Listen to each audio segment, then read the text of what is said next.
अब इसके बाद दूसरा तरीका होता है यहाँ पर CLI का तरीका। इसे यूज करके भी हम यहाँ पर टेलविन CSS का सेटअप कर सकते हैं। पर अब इसके लिए हमें यहाँ पर एक रिक्वायरमेंट होती है कि हमें यहाँ पर Node.js को इंस्टॉल करना होगा। तो उसके लिए हमें क्या करना है कि पहले हमें यहाँ पर Node.js की ऑफिशियल वेबसाइट के ऊपर जाना है और अब यहाँ से हमें Node.js का LTS वर्जन डाउनलोड कर देना है और उसके बाद यहाँ पर नेक्स्ट नेक्स्ट करके इसे इंस्टॉल भी कर देना है। अब जैसे आप यहाँ पर Node.js को डाउनलोड करके इंस्टॉल कर देंगे तो ये आपको दो चीजें देता है। पहला होता है npm और दूसरा होता है npx। अगर हमें यहाँ पर थर्ड पार्टी पैकेजेस को हमारे फोल्डर के अंदर इंस्टॉल करना है तो हमें यहाँ पर npm और npx की जरूरत होती है। तो सबसे पहले आपको इस लाइन को कॉपी करना है और अब आपको यहाँ पर VS कोड के अंदर जाना है। तो यहाँ पर एक शॉर्ट की को भी यूज कर सकते हैं। तो उसके लिए आपको क्या करना है कि पहले आपको कंट्रोल दबाना है, उसके बाद शिफ्ट और उसके बाद यहाँ पर आपको बैक टिक पे क्लिक करना है। तो यहाँ पर आपका टर्मिनल ओपन हो जाएगा। तो अब इसके अंदर में यहाँ पर इस पहले लाइन को लिखना है और उसके बाद आपको एंटर कर देना है। तो यहाँ पर आपका पैकेज इंस्टॉल होना स्टार्ट हो जाएगा। तो देखो जैसे ये इंस्टॉल हो गया तो यहाँ पर हमारा एक फोल्डर क्रिएट हो चुका है जिसका नाम है नोड मॉड्यूल। इसके अंदर क्या होता है कि हम यहाँ पर जो भी पैकेजेस को डाउनलोड करते हैं ना, उसका डेटा इसके अंदर स्टोर होता है।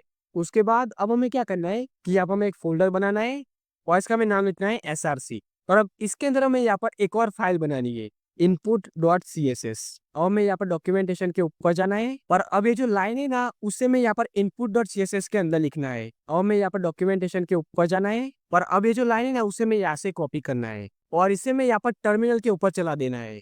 तो मैं इसे यहाँ पर चला देता हूँ। अब ये जो लाइन होगी ना ये क्या करेगी कि यहाँ पर हमारी input.css होगी ना, उससे यहाँ पर एक output.css नाम की फाइल बनाएगी। अब इसके अंदर हम देखेंगे तो अब इसके अंदर यहाँ पर हमारी टेलविन की सभी क्लासेस यहाँ पर आ जाएंगी। अब हमें क्या करना है कि यहाँ पर हमें HTML के अंदर जाना है और अब इस टाइटल के बाद हमें यहाँ पर एक लिंक टैग बनाना है और यहाँ पर हमें href के अंदर लिखना है /src output.css। ओके, तो हमें यहाँ पर इसे लिंक करना होगा। अब देखो यहाँ पर हमने टर्मिनल के अंदर यहाँ पर लास्ट लाइन लिखी है ना, तो इसके अंदर देखो यहाँ पर वॉच वाले लाइन है ना, तो ये क्या करेगी कि हमारे डॉक्यूमेंट के अंदर जो भी चेंजेस होंगे ना उसे यहाँ पर ट्रैक करेगी और जब तक ये लाइन यहाँ पर चलती रहेगी तब तक हमें यहाँ पर इसका आउटपुट देखने को मिलेगा। तो चलो अब हम यहाँ पर स्टाइल को अप्लाई करते हैं। तो उसके लिए मैं क्या करता हूँ कि पहले यहाँ पे इस div को यहाँ से निकाल लेता हूँ और अब यहाँ पर मैं एक h1 टैग बनाता हूँ और अब इसके अंदर मैं लिखता हूँ दिस इज अ हेडिंग। तो अब यहाँ पे मैं क्लास को ऐड करता हूँ तो यहाँ पे मैं लिखता हूँ टेक्स्ट सेंटर। अब देखो यहाँ पे मुझे ऑटो सजेशन आ रहे थे, तो अब इसका रीजन क्या है कि मैंने यहाँ पर एक एक्सटेंशन को डाउनलोड किया है। तो आपको इस एक्सटेंशन को डाउनलोड कर देना है तो आपको भी यहाँ पर ऑटो सजेशन आने लगेंगे। अब मैं क्या करता हूँ कि यहाँ पर मैं एक और क्लास को अप्लाई करता हूँ तो यहाँ पर लिखता हूँ टेक्स्ट रेड 500। अब हम इसका आउटपुट देखते हैं तो देखो यहाँ पर हमारा टेक्स्ट रेड हो चुका है। तो इस तरीके से हम यहाँ पर टेलविन CSS को यूज कर सकते हैं।